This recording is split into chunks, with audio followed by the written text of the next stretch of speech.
ದಿನಾಂಕ 1 ಜನವರಿ 2026ರಂದು ಸಾಯಂಕಾಲ 6:30ಕ್ಕೆ ನಗರಸಭೆ ಆವರಣದಲ್ಲಿ ನಗರಸಭೆ ಆಯುಕ್ತರು ವಿವೇಕ್ ಬೆನ್ನೆ 208ನೆಯ ಭೀಮಾ ಕೋರೆಗಾಂವ್ ವಿಜಯೋತ್ಸವಕ್ಕೆ ಚಾಲನೆ ನೀಡಿದರು.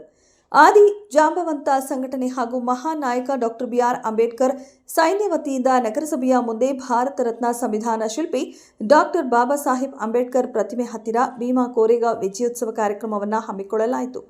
ನಗರಸಭೆ ಆಯುಕ್ತರು ವಿವೇಕ್ ಬೆನ್ನೆ ಅವರು ಡಾಕ್ಟರ್ ಬಿ.ಆರ್. ಅಂಬೇಡ್ಕರ್ ಅವರ ಪ್ರತಿಮೆಗೆ ಮಾಲಾರ್ಪಣೆ ಮಾಡಿ ಕೋರೆಗಾಂವ್ ವಿಜಯೋತ್ಸವಕ್ಕೆ ಮಾತನಾಡಿದರು. 1818ನೆಯ ಜನವರಿ 1ರಂದು ಮಾರ ಸೈನಿಕರು ಬ್ರಿಟಿಷರೊಂದಿಗೆ ಯುದ್ಧ ಮಾಡಿದ ಗೆದ್ದ ದಿನ, ಅದಕ್ಕೆ ಭೀಮಾ ಕೋರೆಗಾಂವ್ ವಿಜಯೋತ್ಸವ ಎಂದು ಜನವರಿ 1 ಆಚರಣೆ ಮಾಡ್ತಾರೆ. ಆದಿ ಜಾಂಬವಂತ ಸಂಘ ಹಾಗೂ ಮಹಾನಾಯಕ ಡಾಕ್ಟರ್ ಬಿ.ಆರ್. ಅಂಬೇಡ್ಕರ್ ಸೇನೆ ಸಂಸ್ಥಾಪಕ ರಾಜ್ಯ ಅಧ್ಯಕ್ಷರಾದ ಚಂದ್ರಕಾಂತ್ ನಾಡಗೇರ ಇತಿಹಾಸದಲ್ಲಿ ಮುಚ್ಚಿಟ್ಟಿರುವುದು ಬಾಬಾ ಸಾಹೇಬ್ ಅಂಬೇಡ್ಕರ್ ಅವರು ಬ್ರಿಟನ್ನಿನಲ್ಲಿ ಅಧ್ಯಯನ ಮಾಡುವಾಗ ಬ್ರಿಟನ್ ಗ್ರಂಥಾಲಯದಲ್ಲಿ ಈ ಯುದ್ಧ ಕುರಿತು ಮಾಹಿತಿ ಸಿಕ್ಕಿದ್ದು, ಇದನ್ನ ಜಗತ್ತಿಗೆ ಪರಿಚಯಿಸಿದ ಕೀರ್ತಿ ಬಾಬಾ ಸಾಹೇಬ್ ಅಂಬೇಡ್ಕರ್ ಅವರಿಗೆ ಸಲ್ಲುತ್ತದೆ ಎಂದರು. ಈ ಸಂದರ್ಭದಲ್ಲಿ ಸಂಘದ ಪ್ರಮುಖರು ಶ್ರೀ ನಿತ್ಯ ಕಾಂಬ್ಳೆ, ಆಯಿಷಾ ಮುಖಾಶಿ, ರೇಣುಕಾ ಭಜಂತ್ರಿ, ಲಕ್ಷ್ಮೀ ಹರಿಜನ್, ದತ್ತು ಮಳೆಗೆ, ಸದಾಶಿವ್ ಕಾಂಬ್ಳೆ, ಸುರೇಶ್ ಕೇದಾರಿ, ಸತೀಶ್ ಚೌಹಾಣ್, ಬಸವರಾಜ್ ಹರಿಜನ್, ಹನುಮಂತ ಹರಿಜನ್, ದ್ಯಾಮಣ್ಣ ಹರಿಜನ್, ಸುರೇಶ್, ಶಿವಾಜಿ ಕಾಂಬ್ಳೆ, ಅನಿಲ್ ಕಾಂಬ್ಳೆ ಹಾಗೂ ಸಂಘದ ಪ್ರಮುಖರು ಭಾಗವಹಿಸಿದ್ದರು. ವರದಿ ಆಯಿಷಾ ಮುಖಾಶಿ. ಕ್ಷಣದ ಸುದ್ದಿಗಾಗಿ ವೀಕ್ಷಿಸಿ ರಾಷ್ಟ್ರಧ್ವನಿ ನ್ಯೂಸ್ ಕನ್ನಡ. ಸರ್ಕಾರಿ ವ್ಯವಸ್ಥೆಯಲ್ಲಿ ಯಾವುದು ಕೂಡ ಇವತ್ತು ಹೇಳಿದ ತಕ್ಷಣ ಆಗೋದಿಲ್ಲ. ಅದಕ್ಕೆ ಫಂಡ್ಸ್ ಆರ್ಗನೈಸ್ ಮಾಡಬೇಕು, ಆಕ್ಷನ್ ಪ್ಲಾನ್ ಮಾಡಬೇಕು, ಟೆಂಡರ್ಗೆ ಇರಬೇಕು, ಎಲ್ಲ ಇರುತ್ತೆ. ಸೊ ಈಗೆಲ್ಲ ಪ್ರಕ್ರಿಯೆ ಮುಗಿದು ಹೋಗಿದೆ. ಇನ್ನೇನು ವರ್ಕ್ ಆರ್ಡರ್ ಕೊಟ್ಟಿದ್ದೀವಿ, ಅದು ಬರೋದು ಬಾಕಿ ಇದೆ. ಯಾವುದು ಅದು ಬೆಂಚಸ್ ಬರೋದು ಬಾಕಿ ಇದೆ. ಫಸ್ಟ್ ಬಂದ ತಕ್ಷಣ ಇಲ್ಲಿ ಅಳವಡಿಸಿ ಮುಂದೆ ಊರಾಗ ಎಲ್ಲ ಕಡೆ ಅಳವಡಿಸಿ.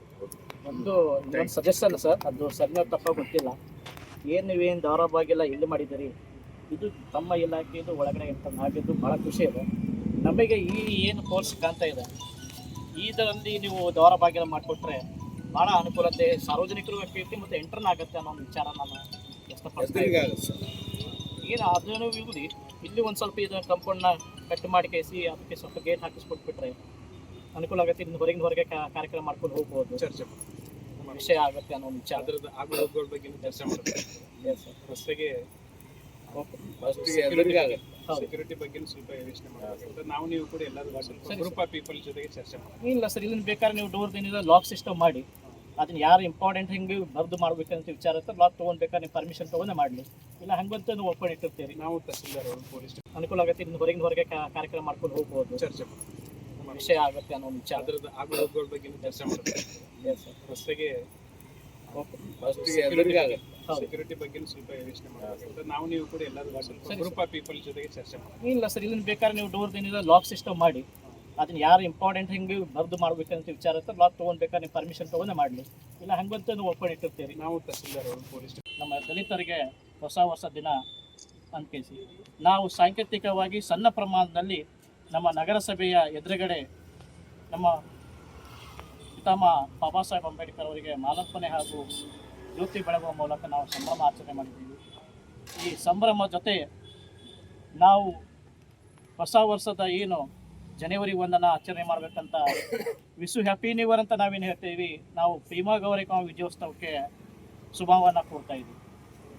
ಈ ಶುಭವನ್ನು ಕೋರೋಕ್ಕೆ ಇವತ್ತು ನಮ್ಮೆಲ್ಲ ಸೈನಿಕರು ನಾವು ಇವತ್ತು ಆಚರಣೆ ಮಾಡ್ತಾ ಇದ್ದೀವಿ. ಈ ಆಚರಣೆ ಸಮಯದಲ್ಲಿ ನಾವು ನಗರಸಭೆ ಆಯುಕ್ತರಲ್ಲಿ 1-2 ಮನವಿ ಪತ್ರವನ್ನು ನಾವು ಮೌಖಿಕವಾಗಿ ಹೇಳ್ತಾ ಇದ್ದೀವಿ. ದಾಂಡೇಲಿ ನಗರದಲ್ಲಿ ಅಷ್ಟೇ ಅಲ್ಲ, ಇಡೀ ಉತ್ತರ ಕನ್ನಡ ಜಿಲ್ಲೆಯಲ್ಲಿ ತಲೆ ಎತ್ತಿ ನಿಂತಹ ಏಕೈಕ ಮೂರ್ತಿ ಅಂದರೆ ಅದು ನಗರಸಭೆ, ದಾಂಡೇಲಿ ನಗರಸಭೆ ಬಾಬಾ ಸಾಹೇಬ್ ಅಂಬೇಡ್ಕರ್ ಪ್ರತಿಮೆ. ಇದು ನಮಗೆ ಹೆಮ್ಮೆಯಿಂದ ಹೇಳ್ಕೊತಾ ಇದ್ದೀವಿ. ನಾವು 15-20 ವರ್ಷದಿಂದ ಹೋರಾಟ ಮಾಡಿರ್ಬೋದು. ಹೋರಾಟದ ಫಲದಿಂದ ಇವತ್ತು ಇಡೀ ಉತ್ತರ ಕನ್ನಡ ಜಿಲ್ಲೆಯನ್ನು ನೋಡುವಂಥ ಮೂರ್ತಿ ಎಲ್ಲರೂ ಇದೆ ಅಂತ ಹೇಳಿದ್ರೆ ಅದು ದಾಂಡೇಲಿಯಲ್ಲಿ ಮಾತ್ರ, ನಗರಸಭೆ ಮುಂದೆ. ಅದು ನಮ್ಮ ಹೆಮ್ಮೆಯಿಂದ ನಾವು ಹೇಳ್ಕೊವಂಥ ವಿಷಯ. ಆದರೆ ಒಂದು ಏನಂತ ಹೇಳಿದ್ರೆ, ಇದು ಪ್ರವಾಸಿಗರ ಸ್ಥಾನ ಆಗಿರೋದ್ರಿಂದ, ಬಾಬಾ ಸಾಹೇಬ್ ಅಂಬೇಡ್ಕರ್ ಮೂರ್ತಿ ಹೃದಯ ಭಾಗದಲ್ಲಿರುವುದರಿಂದ ಇಲ್ಲಿ ಬಾಬಾ ಸಾಹೇಬ್ ಅಂಬೇಡ್ಕರಿಗೆ ಬೆಳಕು ಕಾಣುವಂಗೆ ಜ್ಯೋತಿ ಅಲಂಕರಿಸಬೇಕು. ದಿನನಿತ್ಯ ಸಾಯಂಕಾಲ 6ರಿಂದ ಬೆಳಗ್ಗೆ 6 ಗಂಟೆವರೆಗೂ ಬಾಬಾ ಸಾಹೇಬ್ ಅಂಬೇಡ್ಕರ್ ಜ್ಯೋತಿ ಈಗ ಬೆಳಕು ಕಾಣಬೇಕನ್ನೋಂಥ ವಿಚಾರ ನಾನು ಹೇಳ್ತಾ ಇದ್ದೀನಿ. ಯಾಕಂತಂದರೆ ಈಗಾಗಲೇ ತಾವು ಹಾಕಿದಂಥ ಲೈಟು 2 ಲೈಟ್ ಆಫ್ ಇದ್ದಾವೆ. ನೀವು ಪ್ರಯತ್ನ ಪಟ್ಟಿದ್ರೆ ಇಲ್ಲ ಅನ್ನಂಗಿಲ್ಲ, ಅದು ಭಾಳ ಖುಷಿ ವಿಷಯ. ಆದರೆ ಅದು ಆಗಿನ ಮಟ್ಟಿಗೆ ಮಾತ್ರ ಆಗಬಾರ್ದು, ಅದು ಕಂಟಿನ್ಯೂಸ್ ಇರಬೇಕು. ಸಾಯಂಕಾಲ 6ರಿಂದ ಬೆಳಗ್ಗೆ 6 ಗಂಟೆವರೆಗೂ ದಿವ್ಯ ಜ್ಯೋತಿ ಬೆಳಗ್ತಾ ಇರಬೇಕು. ನಾವು ಹಿಂದೆ ಕೂಡ ರಾಜಾರಾಮ್ ಪವಾರ್ ಸರ್ ಇದ್ದಾಗ 11 ಅಡಿಯದ ನಾವು ದೀಪವನ್ನು ತಂದಿದ್ದು ಸಮಯ ನಾವು ಬಾಬಾ ಸಾಹೇಬ್ ಅಂಬೇಡ್ಕರ್ ಮುಂದೆ ಇಟ್ಟೋದದ ಡೈಲಿ ನಾವು ಪೂಜೆ ಮಾಡ್ತೀವಿ, ನಮ್ಗೆ ಅವಕಾಶ ಮಾಡಿಕೊಡ್ರಿ.